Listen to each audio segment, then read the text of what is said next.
we play a game? Yes, please. Let's play a game. All right, so I have 3 envelopes. And what's important for this game is that you understand the conditions of the game before we even begin. Okay. Yeah, because what I don't want you thinking is that I change the rules or I bend the rules or change the conditions based on what you do and don't do. Okay. This will all make sense. This will all make sense. All right. So what's going to happen is, to begin with, you'll notice there are 3 envelopes. This one, and this one, right? It doesn't matter. To begin with, you're going to name a starting position. You're not going to name one, you're going to point to one of the envelopes as a starting position in a moment. And that will be our starting position. That's where we'll start. Okay. And all that's going to happen is I'm going to count up and down the envelopes, back and forth, to a number that you name. All right? Okay. So it's important to know there's a starting position defined by you. Yeah. And there's a number defined by you. And that's the amount of time you go up and down. Yeah. Whatever envelope we land on, that's the one we use. The other 2 get destroyed by you. All right. So those are the conditions of the game, and I want to make sure that you know them now.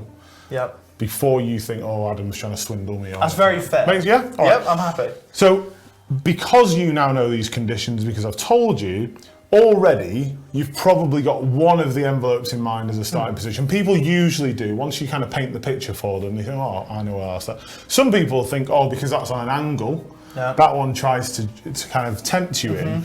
But even if you have one in mind now, in fact, do you have one in mind now? I do, yeah. Which one is it? You can It was this one. Here. Okay, it was the other one. So you kind of avoided this one. I did, to the extremist one. And I will give you a chance to switch. Most people don't. But also, there's a few things that may sway you to change your mind. So these actually have things on the back. So they have a nice X, we have a pick me, and we have a start here. All right. So now, does that change the game for you, or does that keep everything the same? It does actually. I'm gonna. It changes the game. Yeah. Okay. So remember, whichever one you pick, that will be the starting position. Yeah. And then already, I know he's probably got a number in mind already, but we'll use that number. And again, if you say 1 or 2, it's probably not that interesting. Yeah. Equally, if you say 30, everyone's going to fall asleep watching this. Yeah. So get a number in mind as well. Which one's your starting position? Pick me as the starting position. Pick me starting position. So right here. Yeah. And like I said, we're going to go up and down. So you can choose. Do we start going this way or that way? It's up to you. We'll start going that way. We're going to start going that way. Yes, please. What was the number? We'll go. Can I do 7?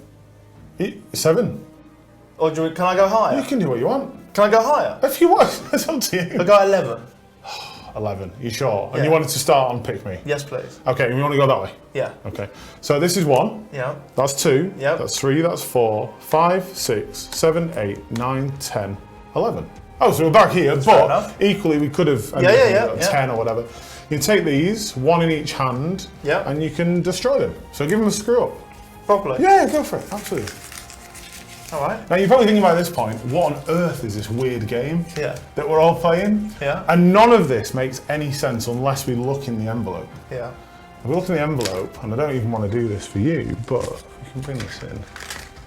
That's the razor blade, Harry. And that's sick. Yeah, you don't want to. What a sicko. That is such a good routine. I love that. You feel sick, don't you? I love that routine.